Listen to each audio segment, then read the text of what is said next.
Hi, everyone. Welcome back to the Barbell Baddies podcast. I am your host, NPC wellness competitor, Marisa Beltran. On this podcast, we will be talking about fitness, bodybuilding, mindset, self-belief, and all things in between.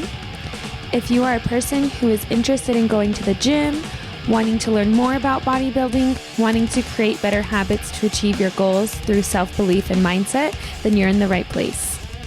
Before we start, how's everybody feeling? How's everybody doing? How's everyone's week been so far? As for myself, I don't know. I like to do my check-ins with myself, physically and mentally. So physically, I think I'm doing okay. I had a semi-good workout. Cardio was bomb.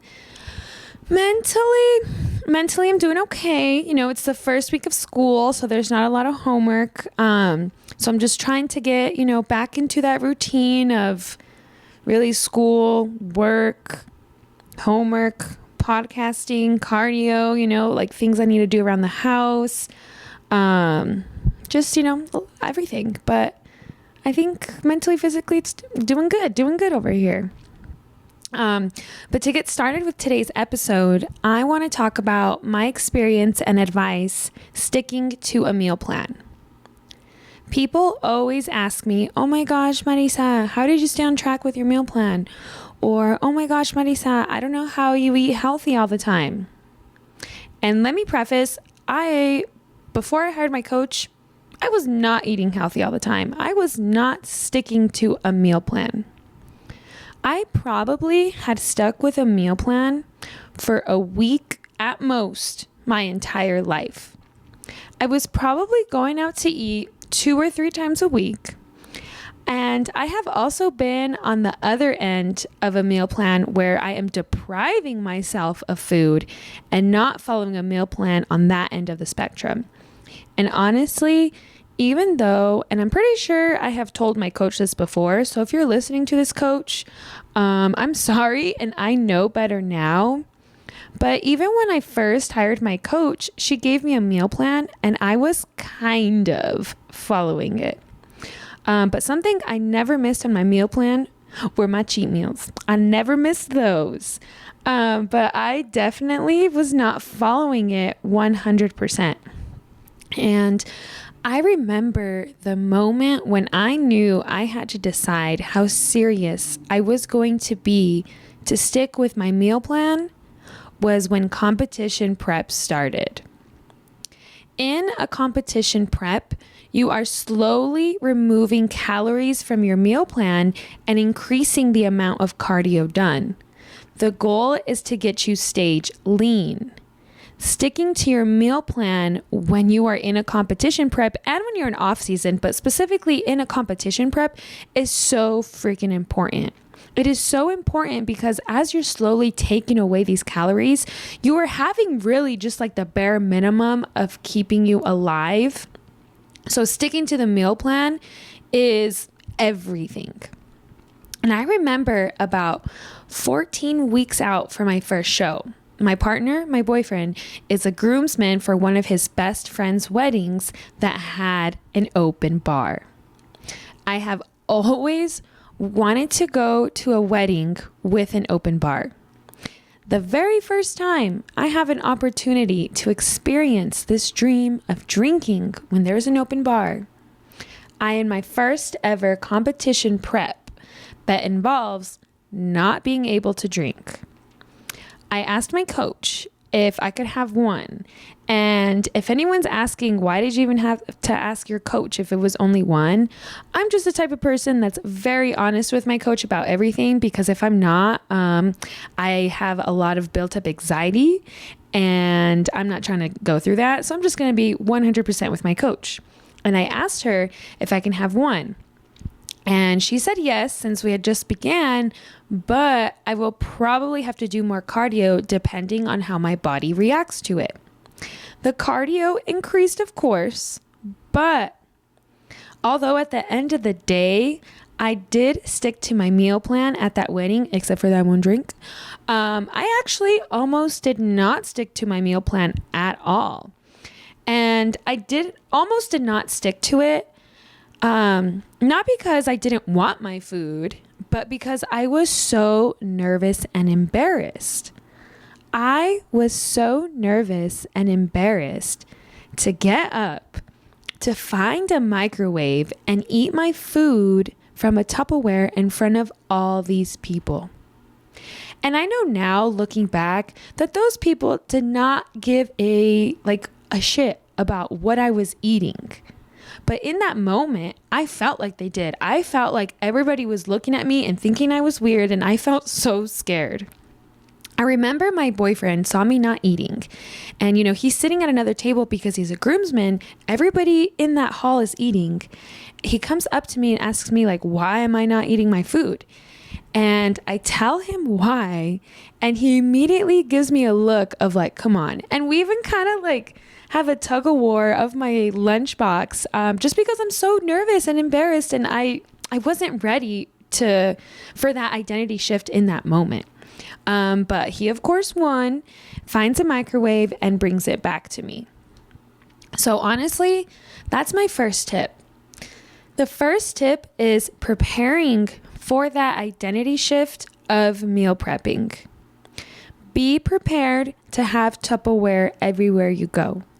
Be prepared to either have to say no to going out to eat or eating food out of Tupperware in front of others, whether that be at events or even restaurants. It might feel weird and out of your comfort zone at first, but if you want something different in your life, then you got to move different.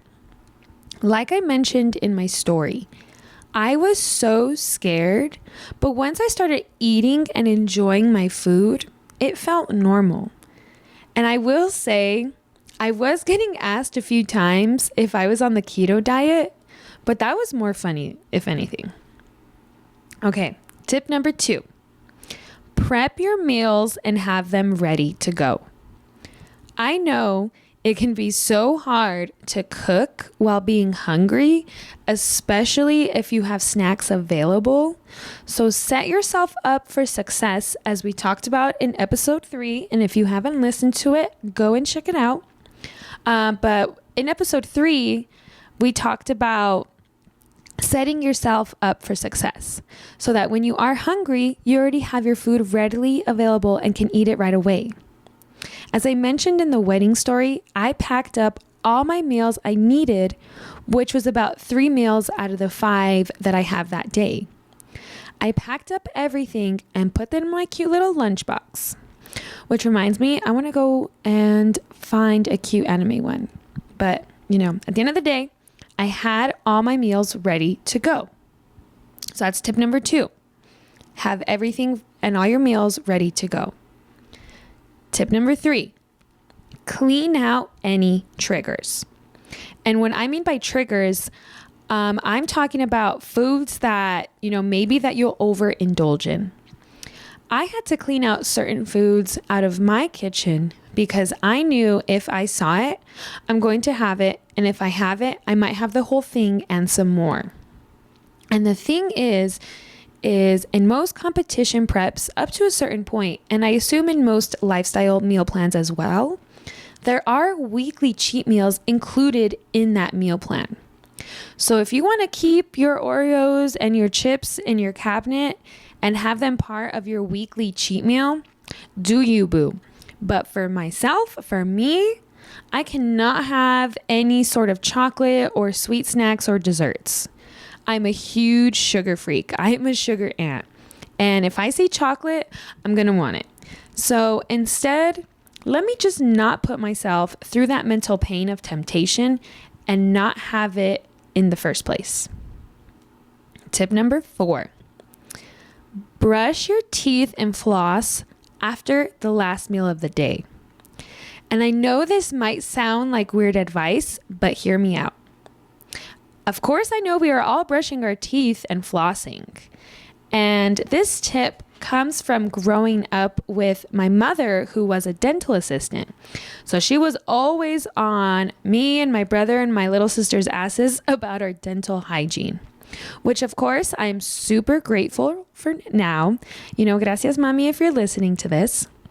So this tip might seem silly, but the trick is to brush your teeth immediately after finishing your last meal. I noticed that for myself, that minty taste helps like cure or curve any cravings. And who wants to eat anything after brushing their teeth? I personally have no appetite with a minty clean mouth. So that's tip number 4. Brush your teeth and floss after your last meal of the day. Tip number 5. When you are going to the grocery store, do not roam the aisles.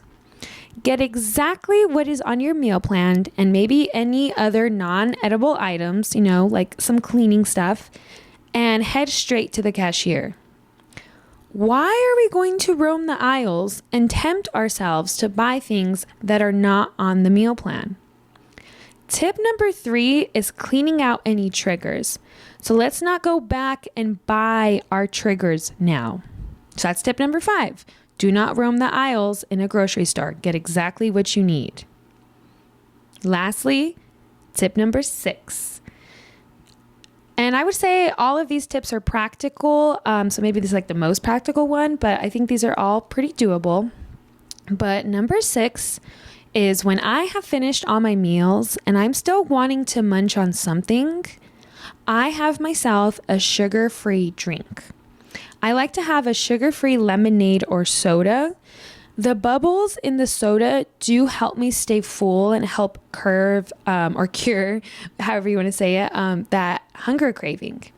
And honestly, what we really should be doing is drinking water because water is better for your digestive anyways. And plus, I heard that when you're hungry or when you think you're hungry, you might actually just be dehydrated and need to drink some water. So that's my tip number 6. Have something to drink like water or a sugar-free beverage of choice. And honestly, I just thought of another one that is not added in my notes here. So, this can be, a tip number 7 or a bonus tip, but it goes back to our second episode on knowing your why. Figure out your reasoning, why you are wanting to have a meal plan. Why are you wanting to stick to a meal plan in the first place?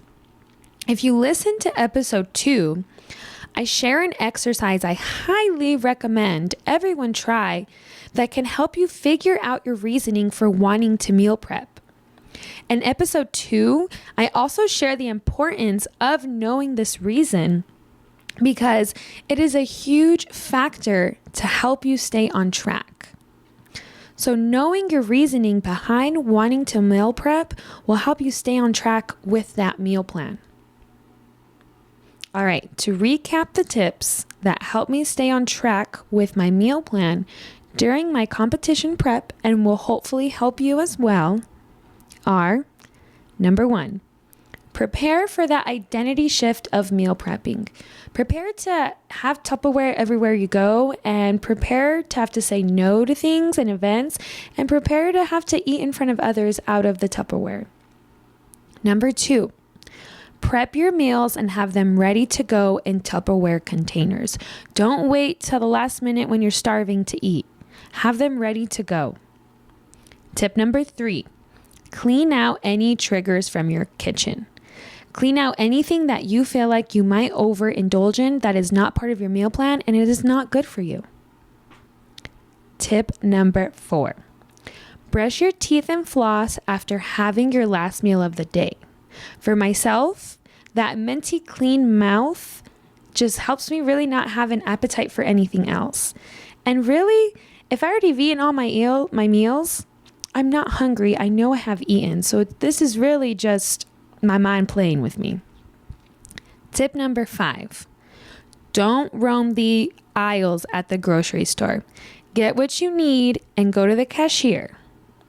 Lastly, tip number 6, drink a sugar-free beverage of choice and or some water to help curb that craving. And then our bonus tip, which is knowing your why behind wanting to follow a meal plan. To conclude today's episode, let's share some gratitude. Okay, let me know in the Q&A box and email me or DM me 3 things you're grateful for today. As for myself, and again, let's see, what time is it? I'm recording this at 6:57 and I still have not done it. So very grateful for this podcast that keeps me in check. I would say number 1, I am grateful for warmer weather. Here in Colorado, I think we got like the Antarctica chill of like weather chill or the winds, and it was so cold. And today was the first day, I would say in like a week or 2, where we had nice weather, and dare I say it was 30 degrees, and I'm like, wow, this is warm. Let me go put my spring like dresses on. But so that's 1. I am grateful for warmer weather. Number 2, honestly, I'm grateful for fuzzy socks. I'm grateful for being able to be comfortable and have things like fuzzy socks. And number 3, what I'm grateful for is, honestly, this is going to sound cheesy, but I'm a cheesy person. I am grateful for everyone who supports and listens to the podcast again. I feel like I love coming on and recording and being able to connect and grow with this community being built. All right, everyone. That concludes today's episode. Have a beautiful week, and we will chat again soon. Bye.